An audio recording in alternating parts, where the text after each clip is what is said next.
Close your eyes and imagine you're walking through the Tower of London on a foggy morning. What if I told you that in a dusty corner of a medieval museum, behind velvet ropes and protective glass, sits a device so horrifying that most visitors hurry past without reading the placard? What if I told you that this instrument of agony wasn't designed for criminals or enemy soldiers, but specifically engineered to fit the curves of a woman's body, crafted not just to cause pain, but to destroy the very essence of what society feared most about female power? Tonight, as you settle into the safety of your modern world, I'm going to take you into the darkest chambers of medieval misogyny, where torture wasn't just punishment, it was a systematic campaign to break the spirits of women who dared to speak, love, think, or simply exist outside the narrow boundaries that men had drawn around their lives. Over the next 55 minutes, you'll discover 11 torture devices that were specifically designed for women, instruments so cruel that they targeted not just the body, but the very aspects of femininity that society both worshipped and feared. From the breast ripper that destroyed a woman's ability to nurture to the Pear of Anguish that silenced voices forever. These weren't random acts of cruelty. They were calculated weapons in a war against female autonomy that lasted for centuries. And if you stay with me until the end of this horrifying journey, I'll reveal which of these medieval torture devices inspired a modern medical procedure that millions of women still undergo today, hidden behind the facade of healthcare and beauty. But before we descend into this abyss of systematic cruelty, if you find these deep explorations of history's darkest truths both fascinating and necessary, make sure to subscribe and hit that notification bell. Only 18% of you listening are actually subscribed. And your support helps me bring these forgotten stories to light. Stories that reveal uncomfortable truths about how societies have always used women's bodies as battlegrounds for control. Now, let your breathing slow, close your eyes if you can, and prepare yourself for a journey that will forever change how you understand the intersection of gender, power, and systematic oppression throughout history. To understand why torture devices were specifically designed for women, we must first understand the medieval mind that created them. This wasn't the product of a few sadistic individuals. It was the systematic expression of an entire civilization's terror of female power, wrapped in the language of law, religion, and social order. Medieval Europe existed in a state of perpetual anxiety about women. The Christian church taught that woman was not just man's subordinate, but the source of all earthly sin. Eve's transgression in the Garden of Eden wasn't viewed as ancient mythology, but as a genetic curse that every woman carried in her blood, making her inherently untrustworthy, morally weak, and dangerously prone to corruption. Picture a typical medieval courtroom in 13th century France. The walls are adorned with religious imagery. Christ on the cross, the Virgin Mary in sorrowful prayer. Scenes of divine judgment. But the reality of justice being dispensed bears little resemblance to Christian mercy. When a woman stands accused, she faces not just human judges, but the weight of theological doctrine that declares her gender itself to be evidence of moral inferiority. The legal system reflected and reinforced these beliefs with terrifying precision. Under medieval law, a woman could be tortured for crimes that would earn a man nothing more than a fine or brief imprisonment. Speaking too loudly, dressing inappropriately, refusing an arranged marriage, showing signs of intelligence or independence, these weren't just social transgressions, but legal offenses that could result in public humiliation, torture, or death. But the true genius of medieval misogyny lay not in its brutality, but in its sophistication. The torture devices created for women weren't crude instruments of random violence. They were precision tools designed to target specific aspects of female identity and power. Each device carried symbolic meaning that went far beyond physical pain, attacking the very essence of what it meant to be a woman in medieval society. Consider the medieval understanding of the female body as both sacred and profane. Women were venerated as mothers and virgins, yet simultaneously feared as temptresses and witches. This paradox created a psychological climate where society could worship the Virgin Mary while systematically torturing any real woman who displayed independent thought or action. The church provided intellectual justification for this contradictory treatment through elaborate theological arguments about women's dual nature. St. Thomas Aquinas, whose writings formed the foundation of medieval Christian philosophy, declared that women were defective and misbegotten, literally mistakes in God's creation who needed constant male supervision to prevent them from corrupting themselves and others. These weren't obscure theological debates, but practical guidelines that shaped everyday law and social practice. When a medieval judge ordered a woman to be tortured with devices specifically designed for her gender, he wasn't acting from personal cruelty, but following established legal and religious precedent that declared such treatment not just acceptable, but necessary for the preservation of social order. The psychological impact of this systematic oppression extended far beyond individual victims to encompass all women in medieval society. Every woman lived with the knowledge that her body could become the site of public torture if she violated the complex and often contradictory rules that governed female behavior.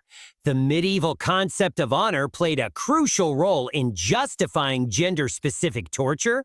A man's honor resided in his reputation for courage, honesty, and strength, qualities that could be defended through combat or legal argument. But a woman's honor resided entirely in her sexual purity and social submission, qualities that could be destroyed through public humiliation and bodily torture. This difference in how honor was understood created different approaches to punishment. When a man faced accusations of wrongdoing, he might demand trial by combat or appeal to higher authorities. When a woman faced similar accusations, her body itself became the evidence. The courtroom and the punishment all rolled into one. The economic dimensions of medieval society also contributed to the systematic oppression of women. In a world where women had few legal rights and limited economic opportunities, they posed a constant threat to male-dominated power structures simply by existing. Torture devices designed specifically for women served as both punishment and prevention, warning all women about the consequences of challenging male authority. The development of these gender-specific torture devices represented a form of technological innovation driven by misogyny. Medieval craftsmen and inventors directed their skills toward creating instruments that could inflict maximum psychological and physical damage on female bodies while serving the broader social function of maintaining gender-based hierarchies. Among all the torture devices created specifically for women, none was more symbolically devastating than the breast ripper, an instrument designed to destroy the very organs that medieval society simultaneously revered and feared as the source of life itself. The breast ripper was elegantly simple in its horror. 4 curved iron claws arranged like the talons of a predatory bird, attached to a wooden or iron handle that allowed the torturer to grip it firmly while tearing flesh from bone. The claws were carefully shaped to fit the contours of a woman's breast, ensuring maximum tissue damage with each application.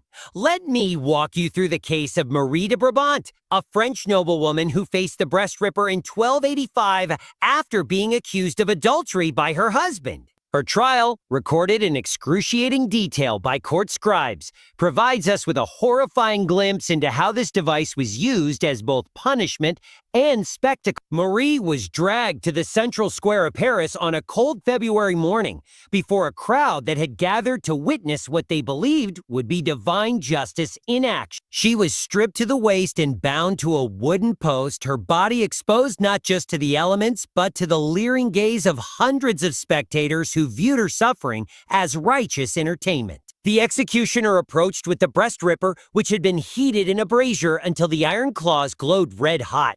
The combination of searing heat and tearing metal was designed to maximize both immediate pain and long-term damage. As the claws clamped down on Marie's breast, the heated iron cauterized flesh even as it tore it away, creating wounds that would never heal properly even if she survived. But the physical torture was only part of the breast ripper's purpose. The device was specifically designed to attack the symbolic heart of female power, the breast as source of nourishment, comfort, and maternal love. By destroying these organs, medieval justice sought to unmake women not just physically, but spiritually, transforming them from life givers into objects of horror and pity. The crowd that watched Marie's torture represented a cross-section of medieval society, from nobles in silken fur to peasants in rough wool. Her scream served to unite them in shared witness to male authority while simultaneously warning every woman present about the consequences of sexual transgression. Marie's ordeal lasted nearly 2 hours, during which the executioner methodically destroyed both of her breasts while she remained conscious and aware. Medieval medical knowledge was sufficient to keep torture victims alive through procedures that would have killed them if performed carelessly, turning executioners into skilled craftsmen of suffering. The breast ripper was often used in combination with other tortures designed to maximize both physical and psychological damage. After the initial mutilation, victims might be forced to walk through the streets, their destroyed breasts on display as permanent warnings to other women. This public parade served to extend the torture beyond the execution ground into the victim's everyday community. The device carried profound religious symbolism that went beyond its practical function as an instrument of torture. In medieval Christian iconography, the breast was associated with the Virgin Mary's role as nurturer of Christ and, by extension, all humanity. By attacking this sacred symbol, the breast ripper transformed religious devotion into an instrument of terror. Different regions developed their own variations of the breast ripper, each designed to enhance specific aspects of the torture. Some versions included serrated edges that would tear flesh more completely. Others incorporated heated spikes that would pierce the breast before the claws tore it away. These innovations demonstrated the systematic way in which medieval society refined its methods of gender-specific torture. The psychological impact of the breast ripper extended far beyond its immediate victims to affect all women in medieval society. The knowledge that such a device existed and could be used against any woman who violated social norms created a climate of constant fear that shaped female behavior for generations. Historical records suggest that many women who witnessed breast ripper executions never recovered psychologically from the experience. The sight of female bodies being systematically destroyed in public created trauma that was passed down through families and communities, becoming part of the collective memory of what could happen to women who stepped outside prescribed boundaries. The device also served important legal functions within medieval justice systems. Because it specifically targeted female anatomy, the breast ripper could only be used on women, creating a form of gender-based legal discrimination that was built into the very tools of justice. This created separate categories of punishment based not on the severity of crimes, but on the gender of criminal. Modern feminist historians who have studied the breast ripper argue that it represents one of the clearest examples of how medieval society used torture, not just as punishment, but as a form of gender-based terrorism designed to maintain male dominance through the systematic intimidation of women.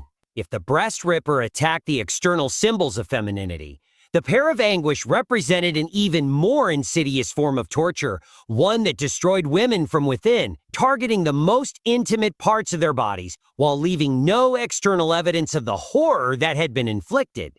The Pear of Anguish was a masterpiece of medieval engineering precision disguised as a simple metal object. At first glance, it appeared to be nothing more than a small, pear-shaped metal bulb that could fit comfortably in the palm of your hand. But concealed within its innocent exterior was a complex mechanical system that could transform this small object into an instrument of internal destruction. The device consisted of 4 metal segments held together by a central screw mechanism.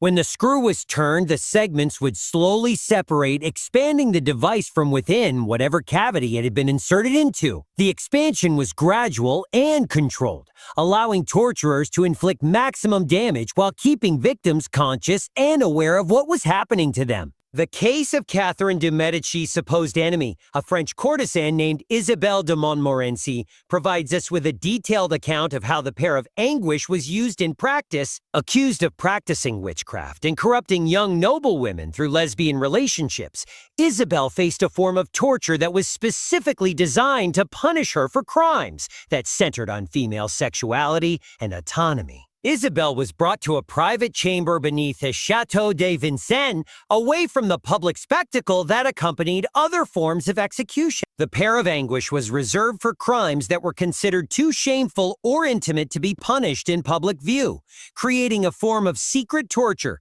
that left no witnesses except the torturer and his assistant. The insertion of the device required specific positioning and restraint techniques that had been developed through years of practice. Isabel was strapped to a wooden table with her legs secured in metal braces that held them apart, preventing any movement that might interfere with the torturer's work. The pear was inserted while collapsed to its smallest size, then slowly expanded through the careful turning of the screw mechanism. The torturer could control the rate and extent of expansion, allowing him to prolong the victim's suffering while avoiding damage that might cause immediate death. As the device expanded inside Isabel's body, it began tearing internal tissues and organs in ways that would cause excruciating pain while often leaving the victim permanently damaged, even if they survived. The expansion could be stopped and resumed multiple times during a single torture session, creating waves of agony that could last for hours. The psychological dimension of the Pear of Anguish was as carefully crafted as its physical effects. Victims could feel the device expanding inside them, but were powerless to prevent or control the process. This created a unique form of helplessness that went beyond physical restraint to encompass complete loss of bodily autonomy. The device was often used in combination with interrogation techniques designed to extract confessions or information from victims. The torturer could control the victim's level of pain by adjusting the expansion of the pear, creating a dynamic system where cooperation might bring relief while defiance brought increased suffering. Different versions of the Pear of Anguish were designed for different forms of insertion, each tailored to punish specific types of female transgression. Oral versions were used on women accused of blasphemy or spreading rumors. Vaginal versions punished sexual crimes or independence. Anal versions were reserved for women accused of witchcraft or other crimes against nature. The device's small size and discreet operation made it particularly suitable for torture that needed to be kept secret from public view. Unlike the spectacle of the breast ripper or other public punishments, the Pear of Anguish could be used in private chambers where victims could be tortured without creating public disturbance or unwanted attention. The long-term effects of the Pear of Anguish were often as devastating as its immediate impact. Women who survived the torture frequently suffered permanent internal damage that affected their ability to bear children, engage in sexual relations, or even perform basic bodily functions. This permanent disability served as a lifelong reminder of their punishment, while also marking them as damaged goods in medieval society. The symbolic significance of the Pear of Anguish went beyond its practical function as a torture device. By attacking women's internal reproductive organs, the device sought to destroy not just individual victims, but the potential for future generations of strong, independent women. This made it a weapon not just against individuals, but against the very concept of female autonomy. Historical records suggest that the Pear of Anguish was often used in conjunction with forced confessions that would be used to justify the victim's punishment after the fact. Women who were tortured with the device were typically forced to admit to crimes they had never committed, creating legal justification for their suffering while also serving as warnings to other women. While most medieval torture devices were designed for temporary application during specific punishment sessions, the iron corset represented a more insidious form of torture, one that could be worn for weeks or months, turning the victim's own body into a prison that traveled with her wherever she went. The iron corset was a masterpiece of medieval metalworking that combined the appearance of fashionable clothing with the function of a torture device. Crafted from bands of iron that were shaped to follow the contours of the female torso, it resembled the bodices and corsets that wealthy women wore as everyday garments, but its true purpose was far more sinister. Unlike fabric corsets that could be loosened or removed, the iron corset was locked into place with screws and rivets that could only be removed by someone with the proper tools and knowledge. Once secured, it became a permanent part of the victim's body, compressing her torso in ways that made breathing difficult and normal movement nearly impossible. The case of Lady Eleanor de Clare, an English noblewoman who was forced to wear an iron corset for 3 months in 1321, provides us with detailed documentation of how this device affected its victims. Eleanor had been accused of witchcraft by her husband after she failed to produce a male heir, a common accusation that allowed men to dispose of inconvenient wives while appearing to act in defense of Christian morality. Eleanor's iron corset was fitted by a skilled metalworker who had specialized in creating such devices for the local authorities. The fitting process itself was a form of torture, as the metal bands had to be heated and shaped while being worn, ensuring a perfect fit that would maximize discomfort while preventing removal. The corset compressed Eleanor's ribs and internal organs in ways that made every breath a conscious effort. Eating became difficult as her compressed stomach could hold only small amounts of food. Sleeping was nearly impossible, as any position that put pressure on the metal bands caused immediate pain. But the true horror of the iron corset lay not just in its physical effects, but in its psychological impact. Eleanor was forced to continue her daily activities while wearing the device, attending court functions, managing her household, and fulfilling her social obligations while suffering constant pain that she was forbidden to acknowledge or discuss. The device was often fitted with interior spikes or rough edges that would cut into the victim's skin with any sudden movement. These wounds would become infected in the confined, unsanitary environment created by the metal bands, leading to constant low-level pain and the risk of serious infection. Eleanor's servants were forbidden to help her remove the corset or even to acknowledge its existence. This created a form of social isolation where the victim's suffering became invisible to those around her, making her pain a private hell that she had to endure alone. The iron corset served multiple purposes within medieval systems of gender control.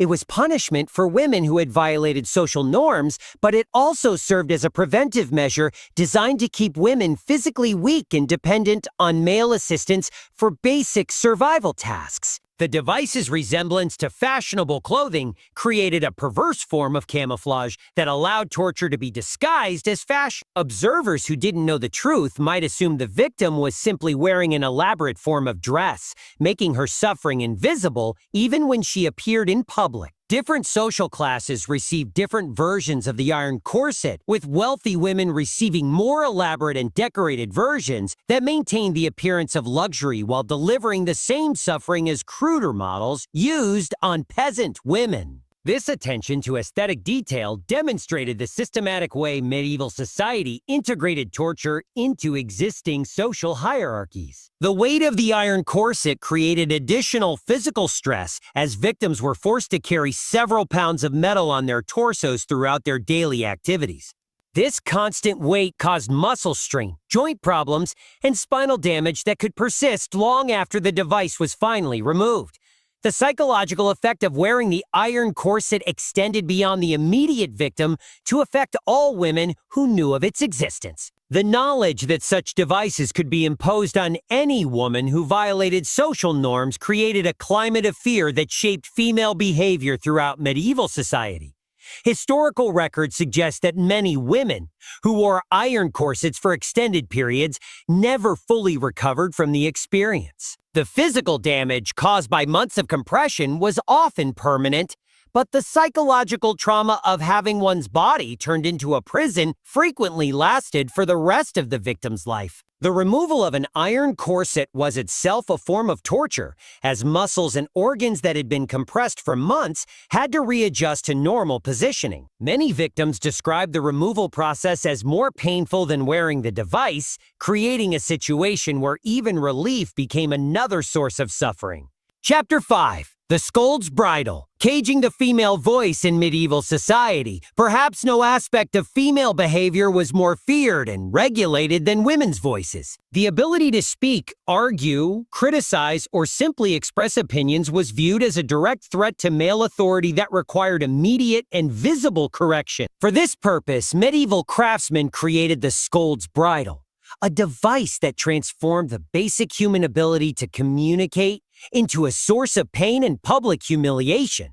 The Scold's Bridle was an iron cage designed to fit over a woman's head. completely enclosing her face while leaving openings for her eyes and nose. The most crucial element was a metal plate or spike positioned inside the cage that would press against or pierce the woman's tongue, making speech painful or impossible depending on. The case of Margaret Fernseed provides us with one of the most detailed historical accounts of the Scold's bridle in action. In 1655, Margaret was accused by her neighbors in Newcastle of being a common scold, a legal term that essentially meant she spoke too much or too boldly about local affairs. Her punishment was to wear the bridle for 3 consecutive days while being paraded through the town. Margaret's bridle was fitted by the local blacksmith under the supervision of town magistrates who ensured that the tongue plate was positioned with sufficient pressure to cause pain whenever she attempted to speak. The device was locked in place with a padlock, and the key was held by the magistrate who would determine when her punishment was complete. The psychological torture began immediately as Margaret realized that any attempt to speak would result in her tongue being cut or pierced by the metal plate. This created a form of self-imposed silence where the victim became complicit in her own punishment by choosing not to speak rather than endure the pain of the device. The public parade that followed was designed to maximize both punishment and deterrent effect. Margaret was led through the streets of Newcastle by a town crier who announced her crime and punishment to anyone within hearing distance. The bridle was equipped with bells that rang with every step, ensuring that her humiliation could be heard even by those who couldn't see her. The crowds that gathered to watch Margaret's punishment represented a cross-section of medieval society, but the gendered nature of the bridle's message was unmistakable. Women in the crowd were forced to confront the reality that their own voices could be silenced if they spoke too boldly, while men were reminded of their authority to control and punish female speech. The bridle's design incorporated specific features intended to maximize humiliation while preventing the victim from maintaining any dignity during punishment. Some versions included metal bits that forced the mouth to remain open in an unnatural position. Others had decorative elements that made the victim appear grotesque or animal-like. The duration of bridal punishment varied depending on the severity of the alleged offense and the whims of local authorities. Some women wore the device for a few hours, while others were forced to endure it for days or even weeks. During this time, they were unable to eat solid food, drink normally, or communicate with family members. The physical effects of wearing the Scold's bridle were often as severe as its psychological impact. The metal plates and spikes could cause permanent damage to the tongue, teeth, and jaw. Many victims developed infections from the constant presence of unsanitized metal in their mouths, leading to long-term health problems even after the device was removed. The bridle served important social functions beyond individual punishment by creating a visible symbol of female subordination that reinforced gender hierarchies throughout medieval communities. The sight of a woman wearing the device served as a constant reminder to all women about the consequences of speaking too freely. Different regions developed their own variations of the Scold's bridle, each designed to address local preferences for how female speech should be controlled. Some versions included gags that prevented any sound from being made. Others had decorative elements that transformed punishment to a form of grotesque entertainment. The legal framework surrounding the use of Scold's bridles revealed the systematic way medieval society criminalized female speech. Women could be accused of scolding based on testimony from neighbors, husbands, or even children, with little opportunity to defend themselves against accusations that were often impossible to prove or disprove. The removal of the bridle was often preceded by forced confessions where victims had to admit their guilt and promise to reform their behavior. These confessions were typically extracted under the threat of extended punishment, creating a legal record that justified the torture after the fact. The long-term psychological effects of wearing a Scold's bridle often persisted long after the device was removed. Many women who had been bridled became permanently reluctant to speak in public, effectively achieving the device's goal of silencing female voices even after the physical restraint was gone. Water has always held a special place in systems of justice and punishment. But medieval society developed particularly ingenious ways to use drowning as a form of torture specifically targeting women. The ducking stool represented the intersection of public spectacle, gender-specific punishment, and psychological terrorism that characterized medieval approaches to controlling female behavior. The ducking stool consisted of a chair attached to a long wooden beam that could be operated like a seesaw, with the chair positioned over a body of water such as a pond, river, or specially constructed pool. The victim would be strapped into the chair and then repeatedly dunked underwater while crowds gathered to watch the spectacle. But the ducking stool was far more sophisticated than simple drowning. The device was designed to bring victims to the very edge of death without actually killing them, creating a form of torture that could be prolonged for hours while maintaining the pretense that it was a legitimate form of legal punishment rather than attempted murder. The case of Jane Wenham, who faced the ducking stool in Hartford in 1712, provides us with detailed documentation of how this device was used in practice. Jane had been accused of witchcraft by several of her neighbors, charges that were largely based on her reputation as an independent woman who didn't conform to expected standards of female behavior. Jane's ducking was scheduled as a public event, with notices posted throughout Hartford announcing the time and location of her punishment. The town treated it as a form of entertainment, with vendors selling food and drink to spectators who gathered to watch what they believed would be divine justice in action. The chair itself was designed with specific features intended to maximize the victim's suffering, while ensuring that the punishment could be prolonged without causing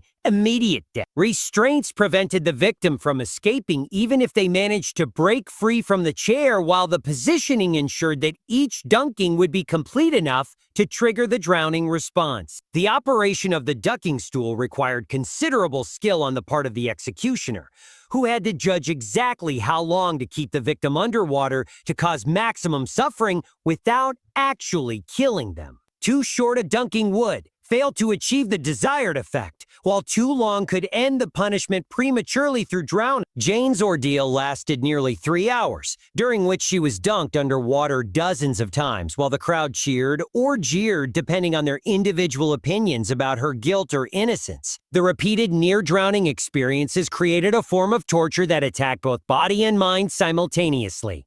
The psychological dimension of the ducking stool was as carefully crafted as its physical effects. Victims experienced the terror of drowning repeatedly while being forced to recover consciousness in time to anticipate the next dunking. This created a cycle of fear, relief, and renewed terror that could break even the strongest will. The water used for ducking was often deliberately chosen to enhance the victim's suffering. Cold water would cause additional shock and discomfort, while dirty or contaminated water increased the risk of infection from water that entered the victim's lungs or other body cavities during the dunking process. The public nature of ducking punishment served important social functions by creating shared experiences of witnessing female submission to male authority. The crowds that gathered to watch duckings represented entire communities participating in the ritual humiliation of women who had violated social norms. The device was particularly associated with accusations of witchcraft, as medieval legal theory held that water would reject the bodies of those who had made pacts with the devil. This created a cruel paradox where floating indicated guilt while sinking indicated innocence, making survival itself evidence of supernatural corruption. Different regions developed their own variations of the ducking stool, each designed to address local preferences for how the punishment should be administered. Some versions included wheels or pulleys that allowed for more precise control of the dunking process.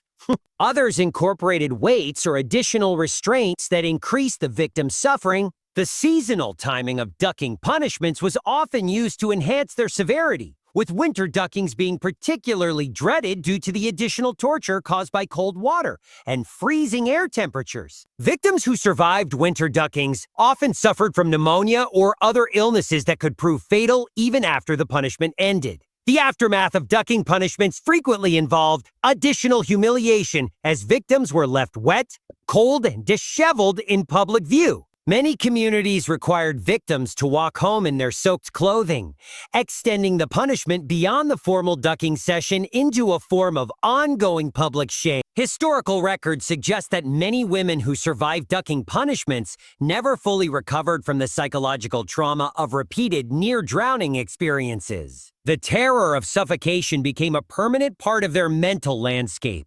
affecting their ability to function normally in daily life. Scotland developed its own particularly refined approach to silencing women through a device called the branks, a metal bridle that was specifically designed to be more humiliating and painful than its English counterpart. The Scottish branks represented an evolution in the technology of oppression that demonstrated how different cultures could innovate in their approaches to gender-based torture. The Scottish branks differed from the English Scold's bridle in several crucial ways that made it more effective as both punishment and deterrent. While the English version focused primarily on preventing speech, the Scottish branks was designed to transform the act of wearing it into a form of ongoing public performance that maximized humiliation while serving as entertainment for spectators. The device consisted of an iron framework that enclosed the victim's entire head, with a metal bit that was inserted into the mouth to prevent speech. But the Scottish innovation lay in the addition of bells, decorative elements, and sometimes even small flags or banners that announced the victim's crime to anyone within sight or hearing distance. The case of Janet Horne, the last woman to be executed for witchcraft in Scotland, included a preliminary punishment involving the branks that was intended to extract a confession before her execution. Janet's experience with the device provides us with detailed documentation of how the Scottish version was used to combine physical torture with psychological breakdown. Janet was fitted with a branks that included a spiked tongue plate designed to cause severe pain whenever she attempted to speak, but the device also incorporated a system of bells that would ring whenever she moved her head. This created a situation where she could neither speak nor remain silent, as any movement would announce her presence to anyone within hearing distance. The public parade that followed Janet's fitting with the branks was designed as a form of theater that served multiple purposes simultaneously. She was led through the streets of Dornoch while a town crier announced her crimes and called on citizens to witness God's justice being administered to a servant of Satan.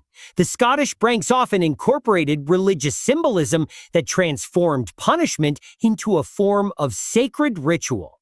Some versions included crosses or other Christian symbols that were positioned where the victim could see them, creating a constant reminder of the religious justification for their suffering. The duration of branks punishment in Scotland was typically longer than in England, with some victims being required to wear the device for weeks or even months. During this time, they were expected to continue performing their normal daily activities while enduring constant pain and humiliation. The social isolation created by wearing the branks was particularly severe in Scottish communities, where the device's bells and decorative elements made it impossible for victims to move about unnoticed. This forced isolation often continued even after the device was removed, as communities remembered and shunned women who had been subjected to such punishment. The Scottish legal system incorporated the branks into formal judicial procedures in ways that gave the device official sanction as a legitimate form of punishment. Court records show that judges would specifically order branks punishment as part of formal sentences, making it a recognized component of the legal system rather than an informal community practice. The craftsmanship that went into creating Scottish branks often rivaled that of decorative metalwork, with skilled blacksmiths taking pride in creating devices that were both functional and aesthetically elaborate. This attention to artistic detail demonstrated the cultural importance placed on making punishment into a form of public art. The psychological effects of wearing Scottish branks were often more severe than those associated with other silencing devices due to the constant noise generated by the bells and the impossibility of maintaining any privacy or dignity while wearing the device. Victims became unwilling performers in ongoing public spectacles of their own humiliation. The removal ceremony for Scottish pranks was often as ritualized as the initial fitting, with community leaders and religious authorities participating in formal procedures that marked the end of punishment while also serving as final reminders of the consequences of female disobedience. Regional variations of the Scottish pranks incorporated different features, designed to address specific local concerns about female behavior. Some versions included additional restraints that prevented victims from using their hands to try to remove or adjust the device. Others had features that made eating or drinking difficult, extending the punishment beyond speech into basic survival activities. While many torture devices were designed to prevent speech entirely, the heretic's fork represented a more subtle approach to controlling female voices, one that allowed speech to continue while making every word a source of pain and potential injury. This device demonstrated the sophisticated understanding of psychology that characterized the most effective medieval torture instruments. The heretic's fork consisted of a two-pronged metal fork that was strapped around the victim's neck, with leather bands positioning one prong against the soft flesh under the chin and the other against the upper chest. The device was specifically designed so that any movement of the head or neck would drive the sharp prongs deeper into flesh.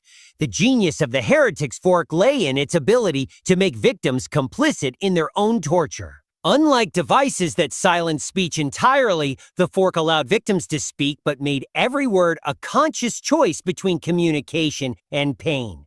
This created a form of psychological torture that went far beyond physical suffering. The case of Maria Santos, a Spanish woman accused of heresy during the Inquisition, provides us with detailed documentation of how the heretic's fork was used specifically against women, whose crime was speaking religious ideas that challenged male authority. Maria's experience demonstrates how the device served both as punishment and as a tool for extracting confessions. Maria's fork was fitted by Inquisition officials who had been trained in the precise positioning required to maximize the device's effectiveness. The prongs had to be sharp enough to pierce flesh easily, but not so sharp that they would cause immediate fatal wounds that would end the interrogation prematurely. The positioning of the fork created a cruel dilemma for victims like Maria, who were expected to respond to questions during interrogation while wearing the device. Speaking required movement of the jaw and neck that would drive the prongs deeper into flesh, but refusing to speak would be interpreted as defiance that warranted additional punishment. The psychological torture of the heretic's fork was enhanced by its symbolic meaning, as the device was often inscribed with religious text or symbols that reminded victims of the spiritual justification for their suffering. Maria's fork bore the Latin inscription Abiuro, meaning I, creating a constant visual reminder of what was expected from her. The duration of fork punishment varied depending on the victim's willingness to cooperate with interrogators and the severity of their alleged crimes. Some victims wore the device for hours during single interrogation sessions, while others might have it fitted for days or weeks as an ongoing reminder of their precarious situation. The physical effects of wearing the heretic's fork extended beyond the obvious puncture wounds caused by the prongs. The device's weight and positioning caused neck strain and muscle fatigue that became increasingly painful over time, creating layers of suffering that accumulated as the punishment continued. The fork's design prevented victims from lying down or sleeping normally, as any relaxation of neck muscles would drive the prongs deeper into flesh. This sleep deprivation became an additional form of torture that worked in conjunction with the physical pain to break down the victim's resistance to interrogation. The psychological impact of the heretic's fork was enhanced by its visibility to others, as the device could not be concealed under clothing and clearly marked its wearer as someone who had challenged religious or secular authority. This created a form of social marking that continued even after the device was removed. Different versions of the heretic's fork incorporated variations designed to address specific types of religious or social dissent. Some versions had longer or shorter prongs depending on the size and build of the intended victim. Others included additional features such as bells or chains that enhanced the humiliation aspect of the punishment. The removal of the heretic's fork was often conditional on the victim's willingness to provide satisfactory confessions or recantations of their previous statements.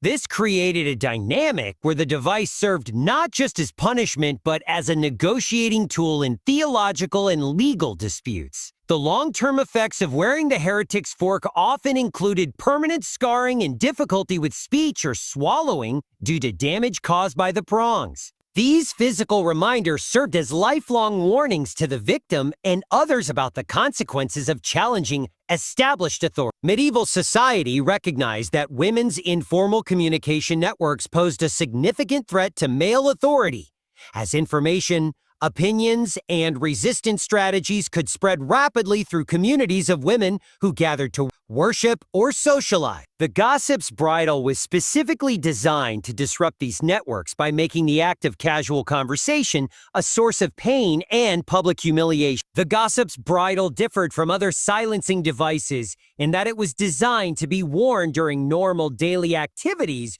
rather than as a temporary punishment. This allowed authorities to disrupt female communication networks over extended periods while maintaining the pretense that women were free to speak if they chose to endure the consequences. The device consisted of a metal framework that fit over the head like a cage, with internal spikes or rough surfaces positioned to scrape against the lips, cheeks, and tongue whenever the wearer attempted to speak. Unlike complete silencing devices, the gossip's bridle allowed speech but made it painful and visible to anyone nearby. The case of Catherine Wright, an English woman who was forced to wear a gossip's bridle for 2 months in 1567, demonstrates how the device was used to isolate women from their social networks while serving as a warning to others about the consequences of informal female communication. Catherine had been accused of spreading rumors about the local priest's relationship with his housekeeper, information that threatened to cause scandal in her small village community. Rather than facing formal charges, she was sentenced to wear the gossip's bridle as a way of acknowledging her guilt while avoiding the expense and publicity of a formal trial. The fitting of Catherine's bridle was performed in public as a way of announcing her punishment to the community and warning other women about the consequences of similar behavior. The device was designed to be easily visible to anyone who saw her, making it impossible for her to participate in normal social activities without advertising her status as a punished gossip. The psychological torture of wearing the gossip's bridle extended beyond the physical pain caused by speaking to encompass the social isolation that resulted from being marked as an untrustworthy woman. Other women in the community learned to avoid Catherine, both to protect themselves from association with her punishment and to avoid the temptation to engage in the kind of conversation that had led to her situation. The device's impact on Catherine's ability to perform normal daily activities was significant, as medieval women's work often required coordination and communication with other women.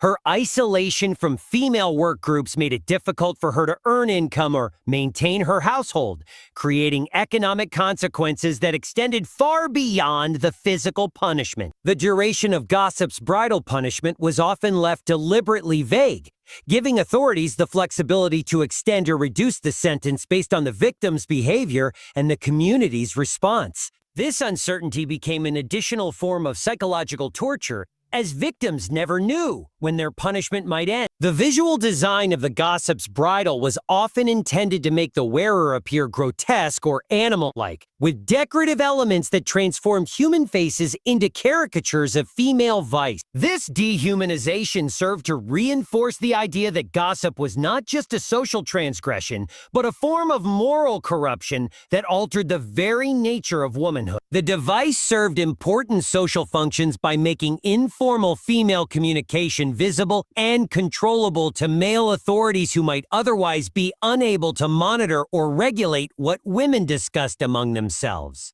The sight of a woman wearing the bridle served as a reminder that even private conversations could become grounds for public punishment. Different communities developed their own variations of the gossip's bridle, each designed to address local concerns about female communication and social organization. Some versions included additional restraints that prevented the wearer from using hand gestures to communicate non-verbally.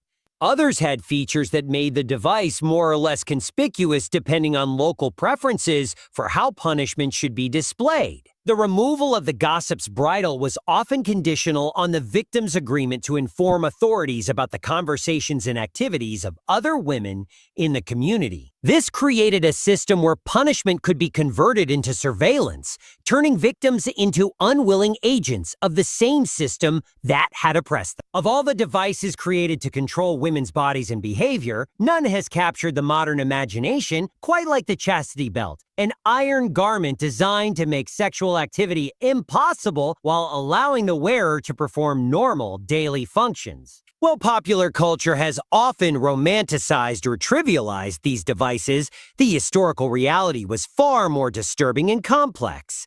The chastity belt represented the ultimate expression of medieval society's attempt to control female sexuality through mechanical means. Unlike other torture devices that were applied temporarily as punishment, the chastity belt was designed to be worn for extended periods, sometimes years, turning the woman's own body into a prison that she carried with her at all times. The device consisted of a metal band that encircled the waist, connected to a curved metal plate that covered the genital area, and extended between the legs to attach to the back of the waistband. Small openings allowed for urination and defecation, but were too small to permit sexual penetration or the insertion of objects that might provide sexual pleasure. The case of Francesco Carrara's wife, whose forced wearing of a chastity belt was documented in 14th century Italian court records, provides us with detailed information about how these devices affected their wearers. Carrara had ordered the belt fitted after accusing his wife of adultery, a charge that was never proven, but which provided sufficient justification under medieval law for the extreme measure. The fitting of a chastity belt required the services of a skilled metalworker who could shape the device to fit the individual woman's body, while ensuring that it could not be removed without the proper key. The fitting process itself was invasive and humiliating, requiring intimate measurement and adjustment that violated the woman's bodily privacy in ways that went far beyond the ongoing imprisonment. The physical effects of wearing a chastity belt for extended periods were severe and often life-threatening.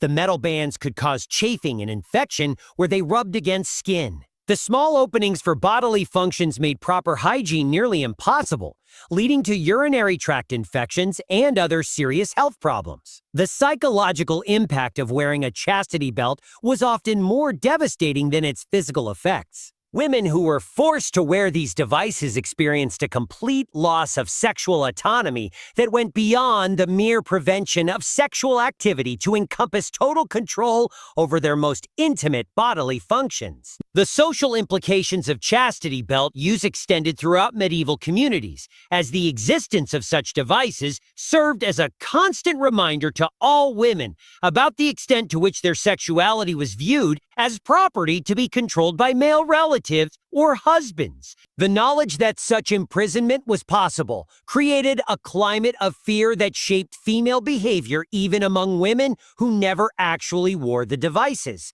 The economic aspects of chastity belt use revealed important information about medieval attitudes toward women and property. These devices were expensive to manufacture and maintain, making them primarily accessible to wealthy families who could afford to invest in such elaborate forms of control.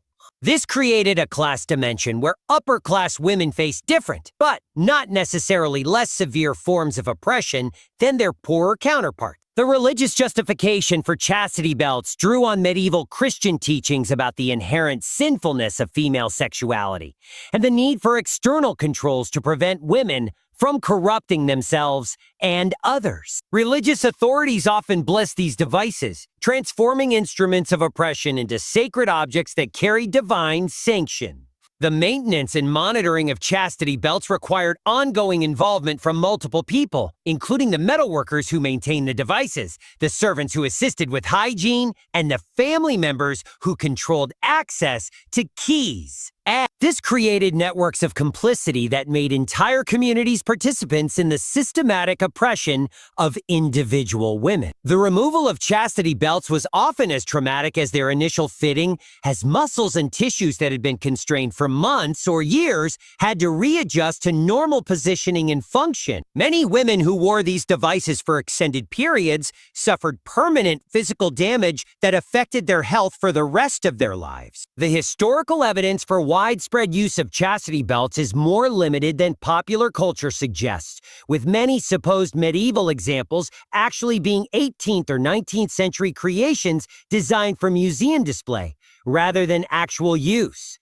However, sufficient documentation exists to confirm that such devices were indeed used in medieval Europe, even if they may not have been as common as later periods imagine. Our final device represents perhaps the most psychologically sophisticated torture instrument specifically designed for women.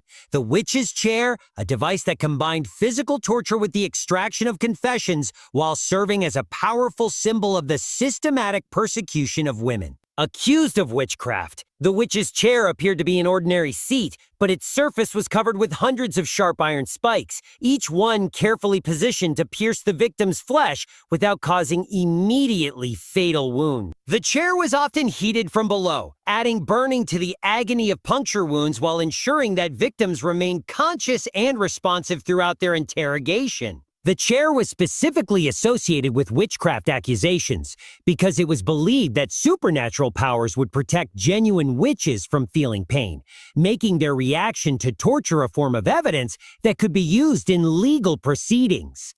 This created a cruel paradox where showing pain indicated innocence, while failing to show pain indicated guilt, making it impossible for accused women to respond in any way that would protect them from further persecution. The case of Anna Gurldy, one of the last women executed for witchcraft in Europe, included extensive use of the witch's chair during her interrogation in 1782. Anna's experience demonstrates how the device served not just as torture, but as a tool for extracting the detailed confessions that were required to justify execution under the legal standards of the time. Anna was strapped to the witch's chair while it was gradually heated from below, creating a combination of burning and puncture wounds that was designed to break down her resistance to questioning while keeping her conscious and able to respond to interrogators.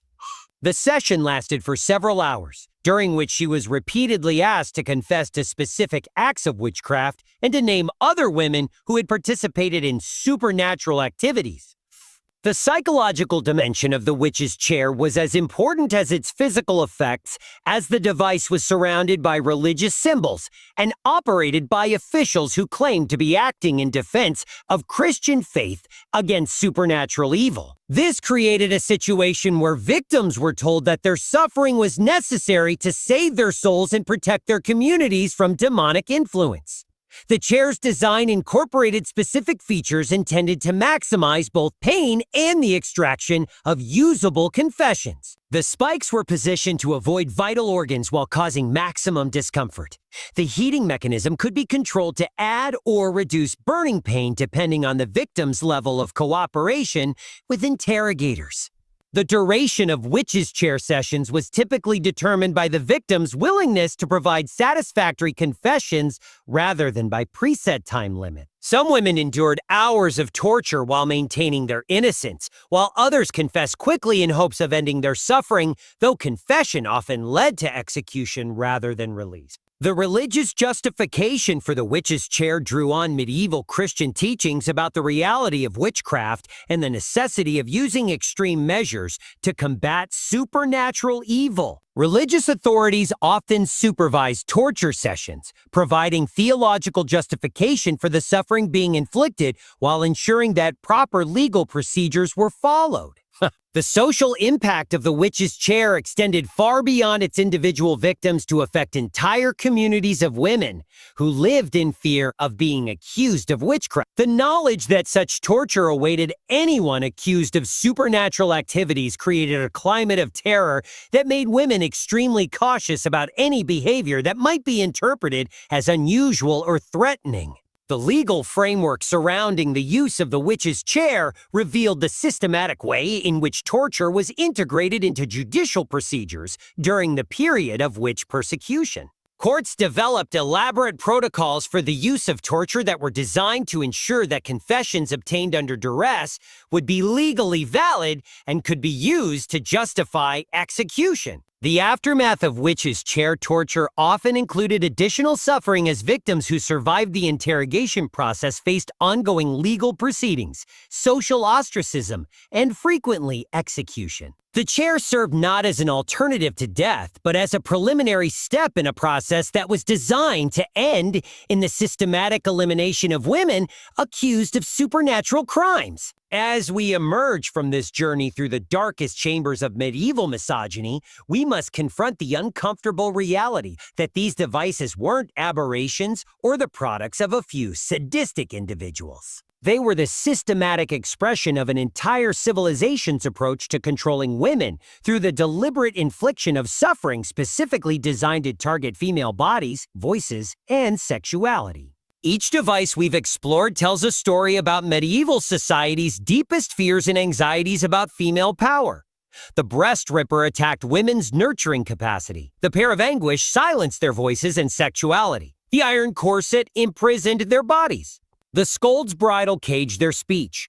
Every instrument was designed not just to cause pain, but to destroy specific aspects of female identity and autonomy. These weren't random acts of cruelty, but calculated weapons in a systematic campaign to maintain male dominance through the terrorization of women. The sophistication of their design, the precision of their application, and the legal framework that supported their use all demonstrate that medieval society invested considerable resources and intellectual energy into perfecting methods of gender-based oppression. But perhaps most disturbing is the recognition that the psychological principles underlying these devices, the use of shame, the targeting of sexuality, the silencing of voices, the imprisonment of bodies, haven't disappeared from human society. They've simply evolved, taken new forms, adapted to new technologies and legal systems, while maintaining their essential function of controlling women through the threat or reality of systematic suffering. The medical procedures that still target women's bodies, the legal systems that still question women's voices, the social norms that still regulate female sexuality, the economic structures that still limit women's autonomy, all of these carry echoes of the medieval torture chamber, maintaining systems of control through more subtle but no less effective means. The women who suffered and died under these devices left no writings, no memoirs, no detailed accounts of their experiences. History has largely forgotten their names, their stories, their individual humanity. They exist in our records primarily as objects of torture rather than as complete human beings with dreams, fears, loves, and losses. But their suffering was not meaningless if we learn from it, if we recognize the patterns of oppression that created such systematic cruelty, if we understand how easily societies can convince themselves that the torture of women is necessary, justified, even sacred. The torture devices we've explored tonight serve as warnings about what happens when societies view women as threats to be controlled rather than as human beings deserving of dignity and autonomy. They remind us that the capacity for systematic cruelty exists within every culture, every legal system, every religious tradition that places gender hierarchy above human equality. As you drift off to sleep tonight, remember that you live in an age of unprecedented legal protections and human rights safeguards, but remember also that these protections exist because people who understood the lessons of history fought to create them, knowing that without constant vigilance, the monsters of the past could return in new forms. The screams that once echoed from medieval torture chambers have fallen silent, but the questions they force us to ask about power, gender, and systematic oppression remain as urgent today as they were centuries ago. How do we recognize when protection becomes control? When tradition becomes oppression, when order becomes terrorism, these are the questions that medieval torture devices force us to confront, and they are questions that every generation must answer anew. The methods may change, but the fundamental choice between domination and equality, between fear and freedom, between the torture chamber and human dignity, remains the same. Well, tonight, knowing that understanding history's darkness can help us build a brighter future, and that remembering the women who suffered in silence can help us ensure that their voices are never forgotten and their stories never repeated.